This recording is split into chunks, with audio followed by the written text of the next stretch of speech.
palmer amaranth being the main weed that we deal with in our row crops, just like a lot of our neighboring states. But then we also spend a lot of time during the winter months attacking Italian ryegrass in the non-crop arena, burn down, as we refer to it in the South.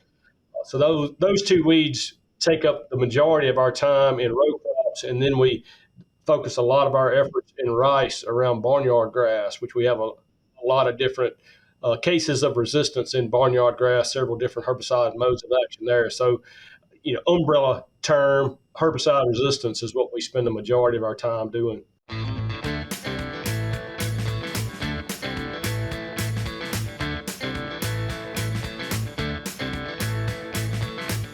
Welcome to the Crop Science Podcast Show, brought to you by Wise Genetics. I'm Brian Ernell, and I'm coming to you from the campus of Oklahoma State University. Today, glad to have on a longtime friend. I like to call Jason a longtime friend, Dr. Jason Bond, Weed Science Extension Research Professor with Mississippi State University.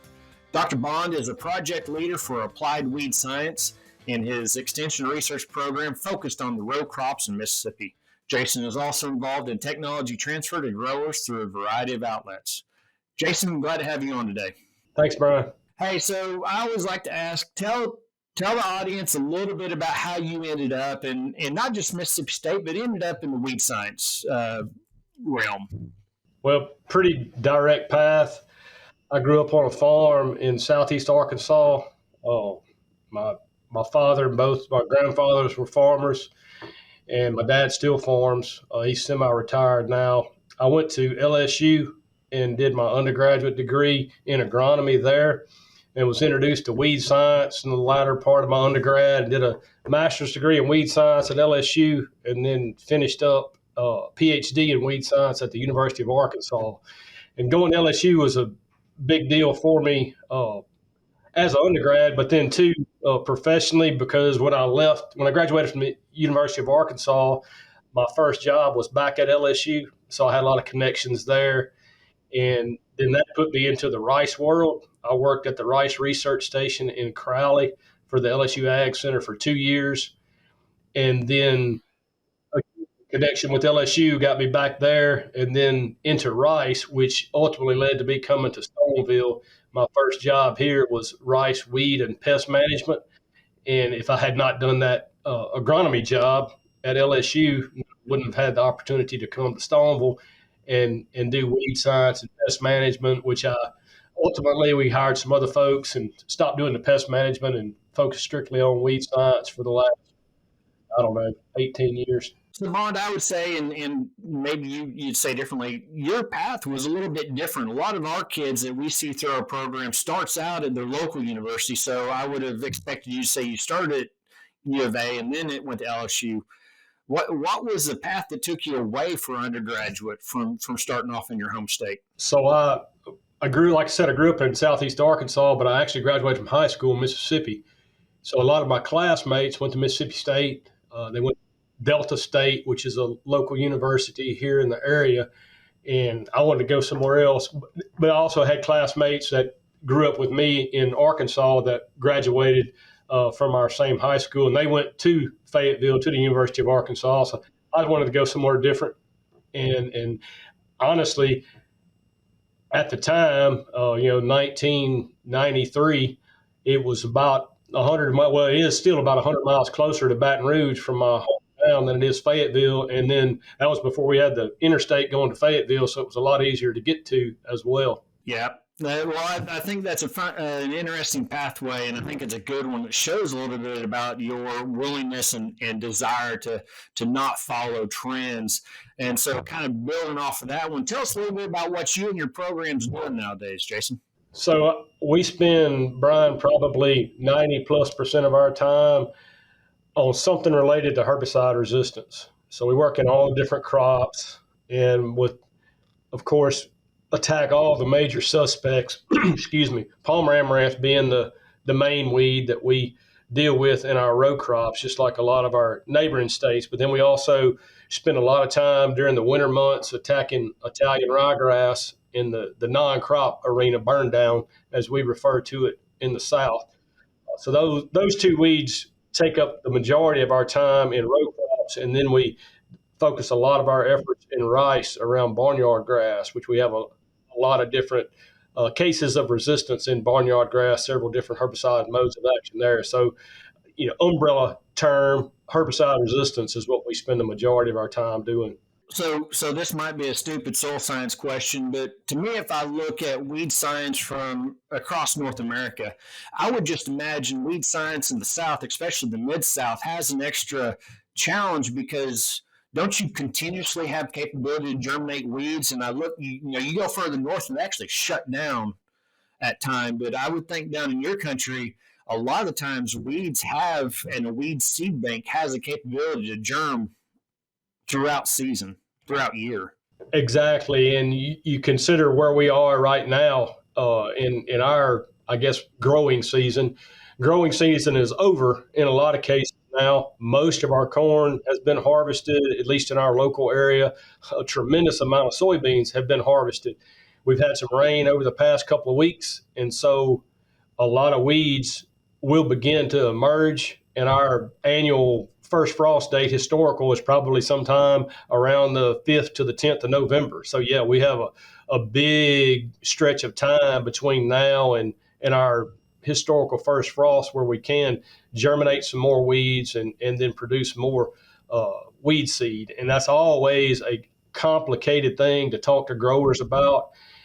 It's even, to me, it's even more complicated this time of year than if you think about non-crop weed control in the spring. Because I always tell people, in the spring it's going to warm up, dry up, and everybody's going to start moving. Well, in the fall, you have just a litany of complicating factors: farm size, farm labor, uh, farm geography. If you've got a farm that's spread out over 2 or 3 counties, then it may be logistically better to go ahead and do your fall field prep before you move the operation to another county and continue harvest. So those questions about what to do with basically post-harvest weed management get extremely complicated. Does that also mean that you go over a single field more times with potentially with chemistry than you would say up north if you're in Iowa or further north into Minnesota?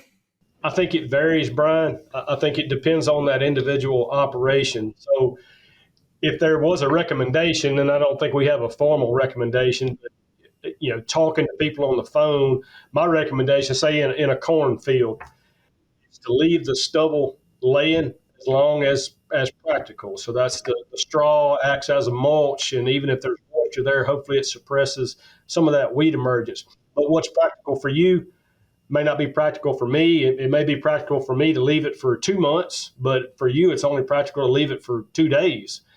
So it just varies from one operation to another. And then it gets into, in your situation, you might have to use another trip across the field and a herbicide application, whereas mine, maybe I terminate that flush of new emerging weeds with the tillage event that's going to occur anyway. So I guess that's a good point. Do you see your region almost forced to use more tillage because you have a longer growing season than maybe ideal, or how does that work? Because I know one down there, and every time I talk to from Mississippi State, you've got a lot more bedded country than a lot of others do. I mean, a lot of the U.S. don't even know what beds are. So in Mississippi, our unique geography, if you think about it, the state as a rectangle, kind of the northwest quadrant of the state is what we call the Delta, and that's all alluvial floodplain, generally flat. A lot of it has been graded, so it's precision leveled, and that is our bedded production. So a lot of furrow irrigation during the summer. You go to our other production regions, we have the Black Prairie in the eastern part of the state, and then some other areas scattered around, less bedded production in those areas. There's some, but as a rule, that's more non-bedded, flat production like you would see in other areas of the country. So we know from years gone by in this Delta area where I'm located, so again, that's the northwest quarter of the state, that continuous no-till it did not work for us. We tried it, probably a generation ago, and gave it a really good effort, but it long term, we never got over the hump with that. So we would be classified as reduced tillage and a fall stale seed bed system. So if the weather cooperates, particularly in our soybean corn rotation, rice soybean rotation, soybean after soybean, continuous crop, we would like to do all of our field preparation in the fall, which will vary from a full tillage where we're taking the beds down completely flat with a disc and then reshaping or reforming the beds, or it might be as little as just reforming the existing beds for the following year's crop. There's going to be a lot of variation there, depending on soil texture, depending on the harvest season, whether we rutted the field or not during harvest. And then I like to say in the spring, the first thing that we want going across that field with a tire on it should have a planter hook to it. And if we can do that, a lot of times we really set ourselves up for success in the springtime. So quite a bit of tillage, but I still think it falls into the category of reduced tillage because we're not doing full on spring tillage with 4 and 5 trips across the field like you might have seen 30 or 40 years ago. As we transition into what you're talking about, that a lot of your daily life and activity is in this resistance. Talk more about the challenges that y'all are having down there with resistance. So again, I mentioned Palmer amaranth, and that drives the train. In our row crops, we account for controlling Palmer amaranth, and then hopefully everything else gets controlled in the efforts of controlling Palmer. And that's not always the case, particularly now in the age of Extend. We've come upon some unique weed problems that we've had to address, but for the most part, we control Palmer and get everything else as a consequence. In our state, we have Palmer that's not necessarily in a single population, but glyphosate resistance for sure, ALS resistance probably in 50 to 60% of populations. Then we have a scatter of other problems too. We don't have any auxin resistance yet that we know about, but the glyphosate resistance is extreme enough that we still put it at the top of the priority list. And then like I said, the Italian ryegrass, unfortunately, we're kind of leading the train on that for a lot of different reasons. And, I've talked about it at length, a bunch of different places, but for whatever reason, Mississippi has had this particular problem longer than anyone else. And so we start our main recommendation for managing that is with a fall applied herbicide. So sometime after harvest, after the completion of field preparation, but before, in our case, the weather transition to kind of a fall winter pattern of where it's too wet to get across the field. Yeah, that resistant rye, man, that scares me. We're in major wheat country here, and so Italian ryegrass is a problem. Resistance is a bigger concern.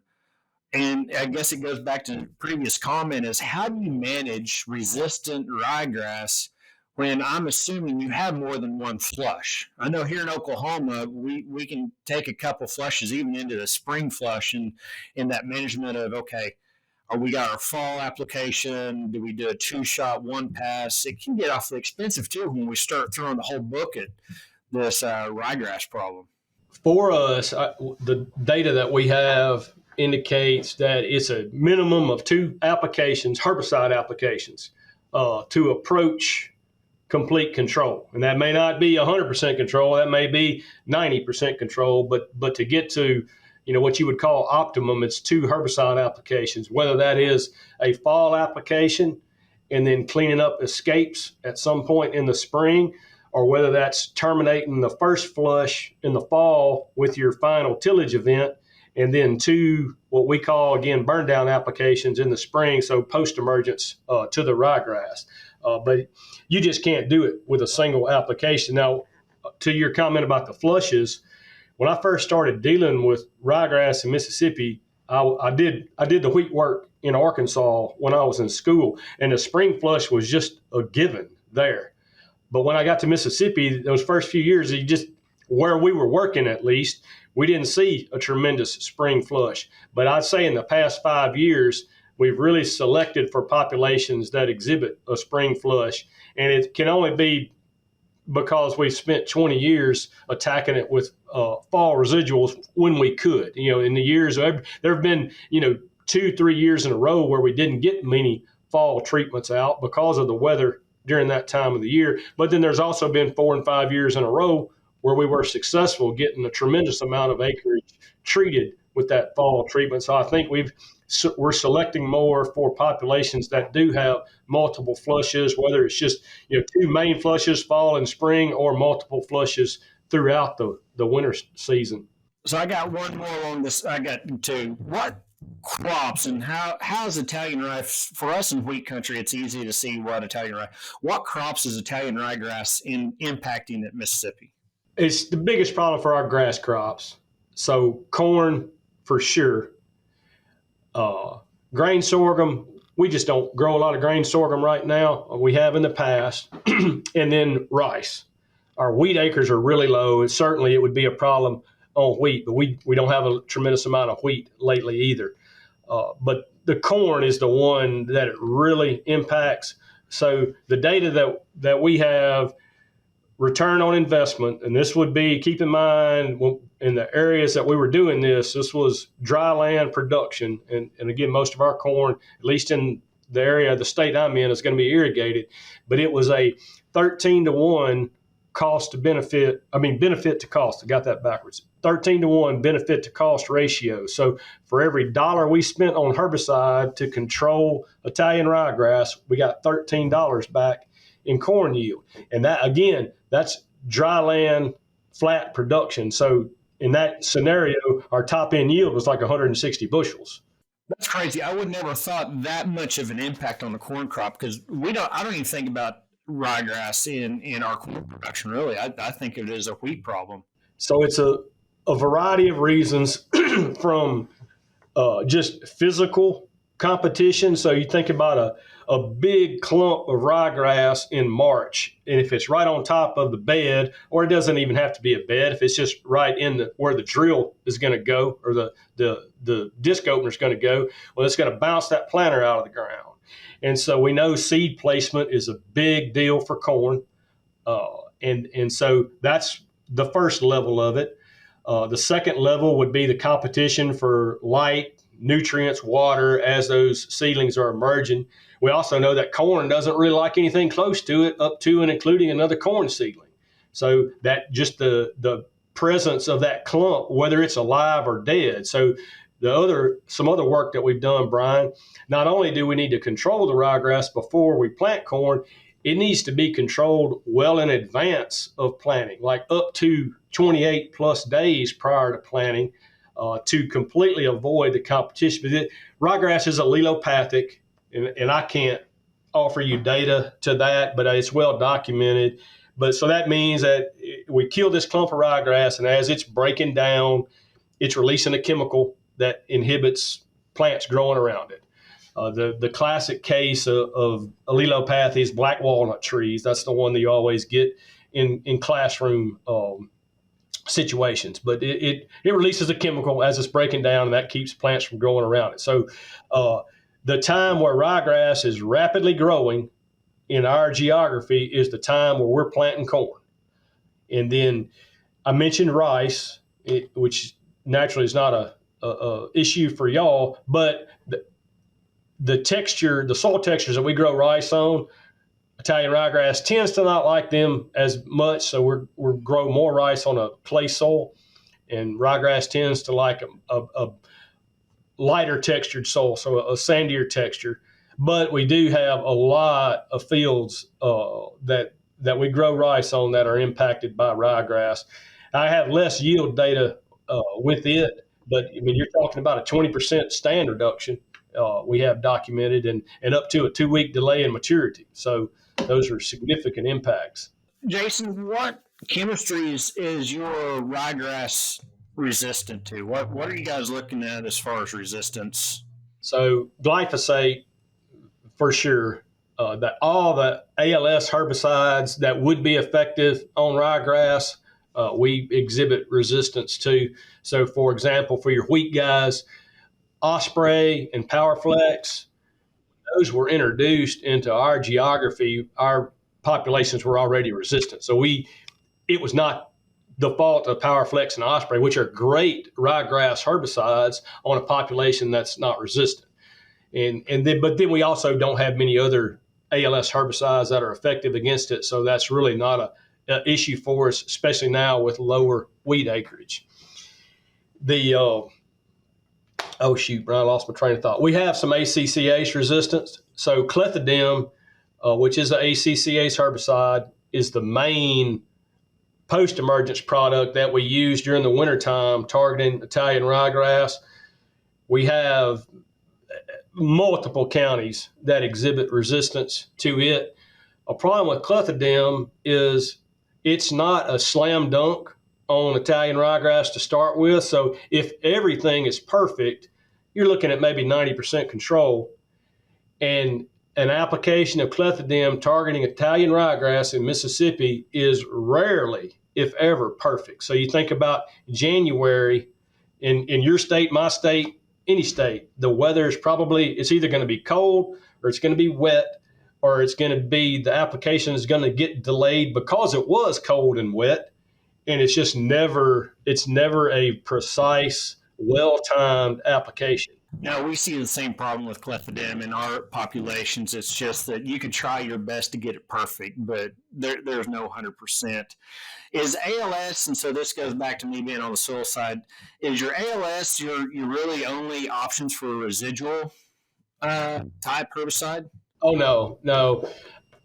The mode of action that does the heavy lifting for us on the residual, so again, in a non-crop situation, are the Put you on the spot there.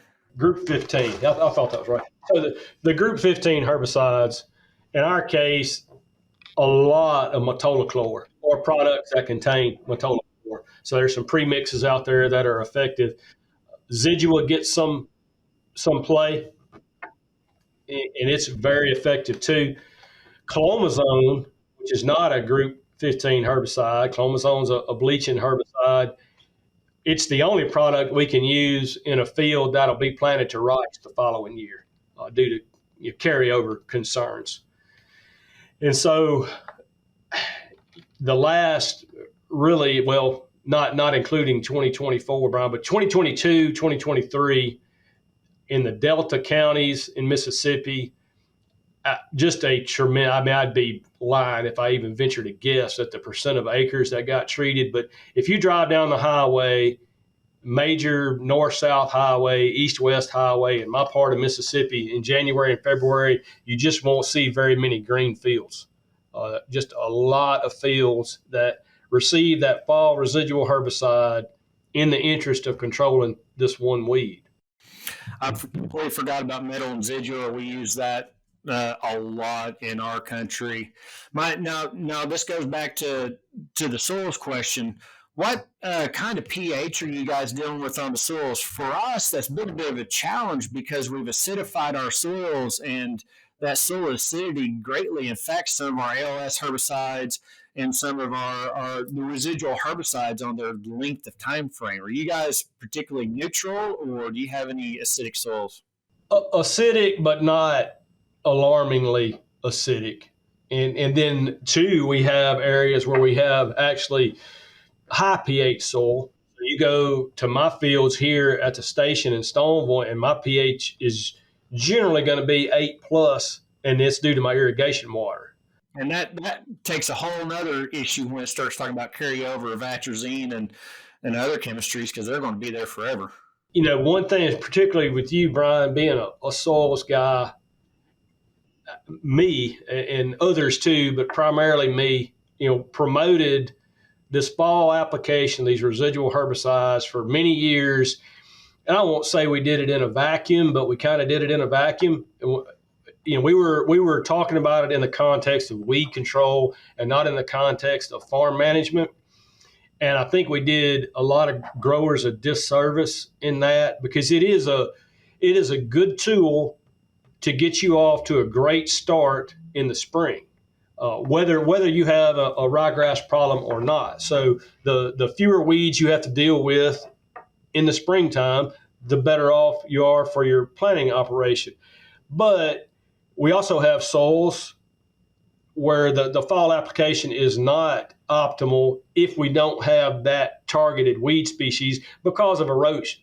So there's nothing that I can, all of my treatments that are good on ryegrass are fair. If you put it in weed control guide terms, they're fair to okay on a lot of other weed species. So you have a lot of bare soil out there for what sometimes can be measured in months. And so we can get into some erosion problems. And then, so not only erosion, well, also erosion, but you can set a guy up for having to go back across the field and reshape beds in the spring when he wasn't intending to, just because we've got more rain than we expected during the wintertime and our beds washed down, and now he won't be able to push water down the middle with his fur irrigation. So the last few years, I've really tried to, whenever I talk about this subject, I always try to bring that up, that, hey, this is a great tool, but it's not 100% across the board. You need to target it where it's needed, and then maybe make some other decisions in a situation where ryegrass is not a big issue for you. Has fall cover added much of anything? I mean, I could see with what you said, some fall cover would provide at least some soil stabilization. Has there been any value of a fall cover as in terms of aiding weed control? Yeah, there are numbers documenting a reduction in the density of the ryegrass, and then two, say a rye cover crop, or even not even rye, say wheat, because we have herbicides labeled in wheat. There's just not a lot of things you can spray on rye, but in wheat, we can use a lot of the treatments that we use for fall residual after the wheat emerges. So, for instance, metolachlor. After the wheat's up, we can spray metolachlor over it, and it's not an illegal application because we're not taking that wheat to yield. It's just a cover crop, so it's not an illegal application, or it's not a non-labeled use of metolachlor. And so my problem has been, Brian, I can get a stand of cover crop this year, but then the next 4 years I can't because of the weather, whether it's too dry in the fall to get it established, or I get it established and then it rains throughout December and January, and I have like 2 rows of rye on the top of my bed, but then where the bed, but in the furrows, I have no cover crop. So I've never been able to do it where I have a good, consistent cover across the beds and the furrows. I could see that, and also, I mean, you mentioned the corn not wanting competition, so I would take it that you really need to be on top of either your burn down or your termination to make sure that wheat is kind of melting down pretty nicely before you start running that planter. Yeah, especially in corn, we just don't predict. In my opinion, we don't produce enough biomass to where it's just like the ryegrass. Once we get the rapid growth phase of that cover crop, well, that's when we need to be planting corn. And so they don't line up. Some of our other crops, soybeans and even cotton for sure, with a later planting date, they work a lot better in those scenarios than they do for corn. It's time for our famous 3. Rise and shine. A robust return on your sorghum investment is not just a dream. You can wake up with the peace of mind knowing you've wisely invested in Double Team Sorghum Cropping Solution, powered by the DT Trait Hybrid and First Act herbicide. They give growers over-the-top control of common grass weeds that reduce yield and profitability. Growers can get up to $137 more an acre compared to non-Double Team systems. Trust a system that gives you the performance you want. Learn more at doubleteamsorghum.com. Well, Jason, we've hit the end of our time, so I'm going to hit you with our 3 questions we always ask our guests. First is, what's a go-to work resource for you? If you got a challenging problem, where do you go?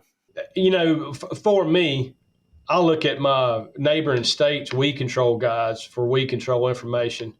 And so Daniel Stevenson at LSU, the LSU Ag Center, they do a great job with theirs, and Larry Steckel in Tennessee, and then Tom Barber, Bob Scott, Jason Norsworthy in Arkansas. Those guys, all of those states put out really strong weed control information. So I'm constantly comparing, what is in our weed recommendations to what those guys are putting out too.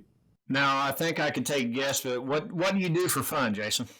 Well, we have two small children, so most of the time I'm doing whatever they're interested in doing.